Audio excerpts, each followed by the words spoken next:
dear friends, I am Professor Dhanaji Arya before you to talk about very confusing structures today.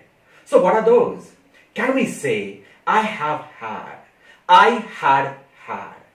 Last week, I got that one comment from my student, how we can use it. Is it correct? Can we use this?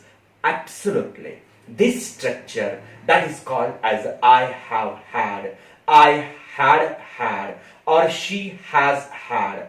Three structures, whatever just I have written or I have used here, all these three structures are correct, my dear friends. So let's discuss how these structures are correct. So my dear friends, stay on video till the end. I'm sure you can clear your confusion about have had, and has had, my dear friends. Now let's begin. Suppose if I wish to talk about my routine, जेव्हा मी माझ्या routine बद्दल बोलेन तेव्हा माझी routine सांगत असताना मी असा म्हणेन, मी रोज 12 वाजता जेवण करतो. What does it mean? I eat my lunch at 12 noon. मी रोज 12 वाजता जेवण करतो. Means I eat my lunch at 12 noon. What tense does it? It is simple present tense. The same sentence we can say, I have my lunch at 12 o'clock every day. Meaning is there, रोज 12 वाजता मी जेवण करतो. Now my dear friends, if somebody or your friend calls you and he asks you the question, what are you doing? And suppose at that moment you are having your lunch, at that moment you can say, I am eating my lunch. I am eating my lunch. Same sentence we can say, I am having my lunch. So what is this? Just we have replaced that eat or eating with have and having. So what do you think? At the place of eat or at the place of eating, we have used here have and having, my dear friends. Now, suppose whatever you are eating lunch, you have finished. तुम्ही ते संपवलेलं आहे. तेव्हा तुम्ही म्हणताय, I have taken lunch. I have just taken lunch. मी आत्ताच चहा घेतलेला आहे. तुमच्या लक्षात असेल, वरती आपण ईटला हॅवने रिप्लेस केलेला होता, ईटिंगला आपण हॅव्हिंगने रिप्लेस केलेला होता. तसाच या ठिकाणी जेव्हा आपण ईटन म्हणतोय तर ईटनला सुद्धा आपण हॅवच्या तिसऱ्या रूपाने आपण या ठिकाणी रिप्लेस करूया आणि म्हणूया I have had my lunch. मी आत्ताच माझं जेवण केलेलं आहे. म्हणजे मित्रांनो, एक गोष्ट या ठिकाणी आपल्याला लक्षात घ्यावी लागेल, हा जो हॅव आहे हा हॅव आपण 3 ठिकाणी वापरतोय. नंबर 1, हॅवचा उपयोग आपण पोझिशन म्हणून करतोय, म्हणजेच माझ्याकडे आहे असं म्हणण्यासाठी. तसाच याच हॅवचा उपयोग आपण हेल्पिंग वर्ब म्हणून करतोय. तो हेल्पिंग वर्ब हा प्रेझेंट परफेक्ट टेन्स मध्ये आपण हेल्पिंग वर्ब म्हणून त्याचा वापर करतोय. क्रियापदाच्या तिसऱ्या रूपाच्या मागे आपण हॅव वापरतोय, म्हणजेच I have eaten my lunch. मी माझं जेवण केलेलं आहे. इटनच्या मागे मी हॅव वापरलेला आहे, म्हणजेच या ठिकाणी हॅव हा हेल्पिंग वर्ब म्हणून वापरलाय. पण पुढे जेव्हा केव्हा मी वापरलेलं आहे I have had my lunch, मी माझं जेवण घेतलेलं आहे किंवा केलेलं आहे.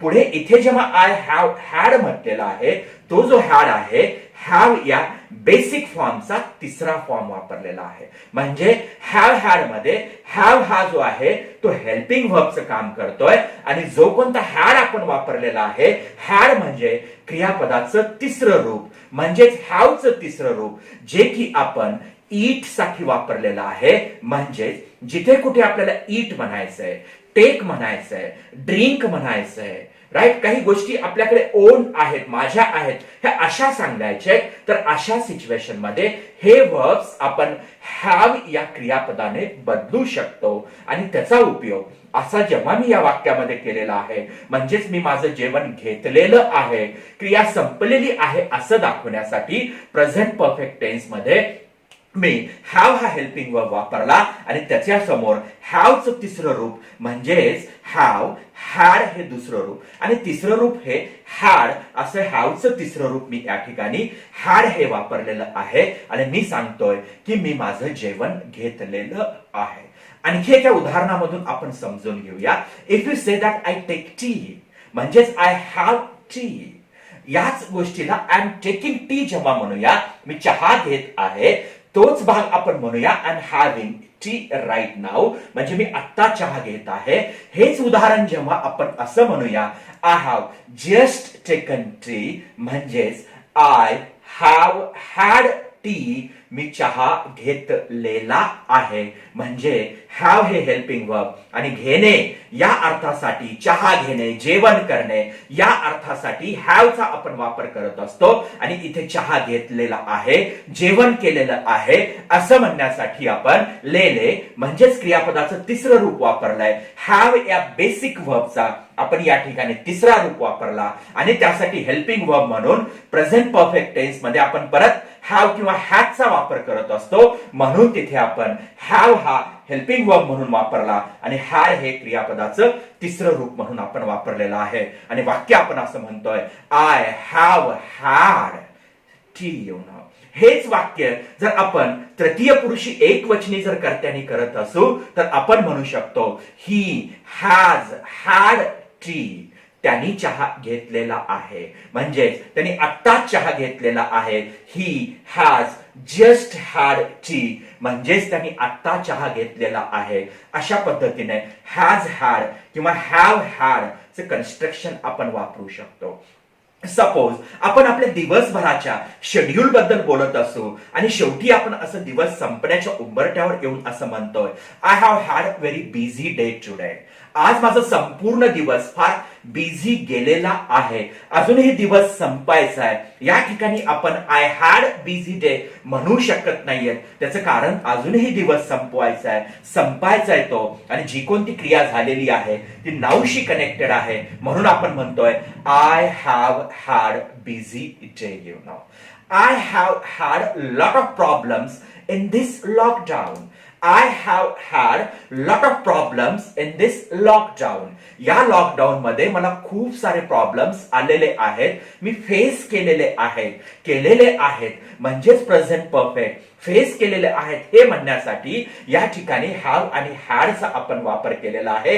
हॅव हा जो आहे तो हेल्पिंग वर्ब म्हणून वापरला आणि हॅड म्हणजेच प्रॉब्लेम्स आलेले येऊन गेलेले आहेत हे म्हणण्यासाठी आपण हॅवच्या ठिकाणी त्या हॅवचं तिसरं रूप हॅड असं या ठिकाणी आपण वापरलेलं आहे. म्हणजे अशा पद्धतीने आपण हॅव हॅड आणि हॅज हॅडचा उपयोग आपण करू शकतो. आणि त्याचा अर्थ मी चहा घेतलेला आहे, मी जेवण केलेलं आहे, माझ्याकडे ते आहे, माझ्याकडे ते खूप दिवस झालं आहे. I have had this bike for last 10 years. मागच्या 10 वर्षापासून ती बाईक माझ्याकडे आहे. या ठिकाणी आपण आय हॅड म्हणू शकत नाहीये, त्याचं कारण ही बाईक माझ्याकडे अजूनही आहे. मला या ठिकाणी 10 वर्षाच्या कालखंडावर स्ट्रेस करायचंय, म्हणून मी या ठिकाणी म्हणतोय I have had this bike for last 10 years.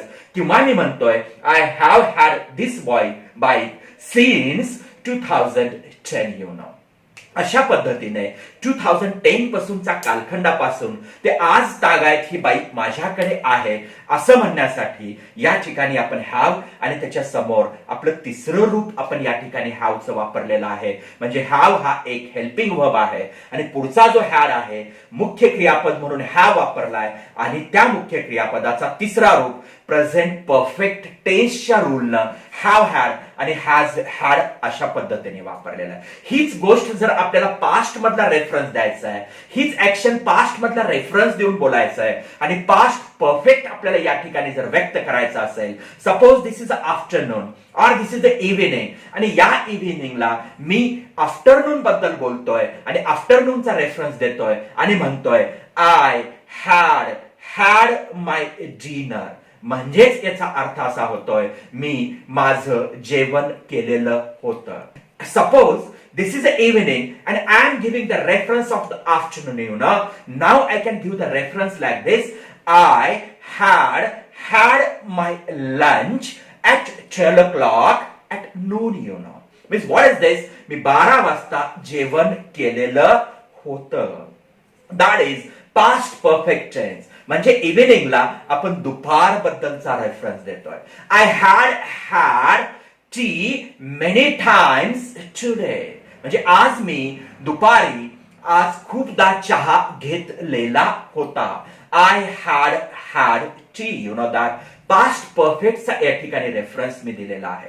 म्हणजेच मित्रांनो, एक गोष्ट आपल्याला इथे लक्षात घ्यावा लागेल, जेव्हा हॅव वापरतो आपण, हॅवचे 3 रोल्स आहेत. लक्षात घ्या, हॅवचे 3 रोल्स आहेत. नंबर 1, हॅव हा जो आहे परफेक्ट टेन्स मध्ये हेल्पिंग वर्ब म्हणून आपण टू हॅवचे क्रियापद म्हणून हेल्पिंग वर्ब्स म्हणून आपण हॅवचा उपयोग करतोय आणि त्यांचा उपयोग प्रेझेंट परफेक्ट, पास्ट परफेक्ट आणि शल आणि विल सोबत आपण फ्युचर परफेक्ट मध्ये करतोय. दुसरा जो हॅवचा उपयोग आहे ते म्हणजे माझ्याकडे आहे, I have a car, I have a book, असं पोझिशन सांगण्यासाठी आपण त्याचा उपयोग करतोय. आणि तिसरा जो उपयोग आहे तो म्हणजे या ठिकाणी हॅव क्रिया म्हणून वापरतोय आणि ती क्रिया म्हणजे करणे, घेणे, जेवण करणे, पाणी पिणे, चहा घेणे किंवा एखादी वस्तू माझ्याकडे खूप दिवसापासून आहे असं सांगण्यासाठी एक मुख्य क्रिया म्हणून सुद्धा, मेन वर्ब म्हणून सुद्धा आपण या ठिकाणी हॅवचा उपयोग करतोय. आणि जेव्हा मेन वर्ब म्हणून आपण प्रेझेंट परफेक्ट टेन्स मध्ये हॅवचा उपयोग करूया तेव्हा पहिला जो हॅव आहे तो हेल्पिंग वर्ब आहे आणि जो दुसरा हॅव म्हणजेच हॅड घेतलाय तो हॅवचं तिसरं रूप असेल. म्हणून प्रेझेंट परफेक्ट टेन्स मध्ये हॅव हॅड आणि हॅज हॅड आपण वापरतोय. मी केलेलं आहे, मी चहा घेतलेला आहे, मी चहा पिलेला आहे, आय हॅव हॅड टी और I have had my lunch और ब्रेकफास्ट, यु नो. अशा रेफरन्सेस साठी या ठिकाणी हॅव हॅड आणि हॅज हॅडचा आपण उपयोग केलाय. आणि हेच रेफरन्सेस आपल्याला पास्ट परफेक्टचे द्यायचे असतील तर आपण या ठिकाणी आय हॅड माय लंच हे सुद्धा आपण म्हणू शकतोय. तर या ठिकाणी हॅड हा पास्ट मधला टू हॅवचा हेल्पिंग वर्ब आहे आणि त्याच्या समोर आलेला जो हॅड आहे तो मात्र या ठिकाणी क्रियापदाचा तिसरा रूप म्हणजेच हॅवचा तिसरा रूप. पास्ट परफेक्टचं स्ट्रक्चर तुम्हाला आठवत असेल, ते स्ट्रक्चर म्हणजे हॅड प्लस क्रियापदाचा तिसरा रूप. आणि याच ठिकाणी आय हॅड माय लंच जेव्हा म्हणतोय तेव्हा हॅड हा हेल्पिंग वर्ब आणि दुसरा जो हॅड आहे या ठिकाणी पास्ट परफेक्ट म्हणजे तिसरा रूप, हॅवचा तिसरा रूप हॅड असं वापरलेला आहे. म्हणून हॅव हॅड, हॅज हॅड हे स्ट्रक्चर्स इंग्रजीमध्ये अगदी बरोबर आहे. And we use them in our day-to-day communication for the use of taken, for expressing as like eaten or eat या क्रियेसाठी किंवा ड्रिंक या क्रियेसाठी किंवा माझ्याकडे काहीतरी पोझेशन आहे, होतं, काही दिवसापासून आहे, होतं हे सांगण्यासाठी आपण याच हॅवचा या ठिकाणी उपयोग करू शकतोय. आणि काळानुरूप त्याचा उपयोग प्रेझेंट परफेक्ट मध्ये करण्यासाठी हॅव सोबत हॅवचंच तिसरं रूप म्हणजे हॅव हॅड, हॅज सोबत हॅवचंच तिसरं रूप म्हणजे हॅज हॅड आणि पास्ट परफेक्ट मध्ये हॅड सोबत क्रियापदाचं तिसरं रूप म्हणजे हॅड हॅड अशा पद्धतीने आपण याचा उपयोग करू शकतोय. So my dear friends, have had, has had and had. These 3 constructions are absolutely right in English grammar and in English day-to-day communication. Thanks a lot, my dear friends. Thank you.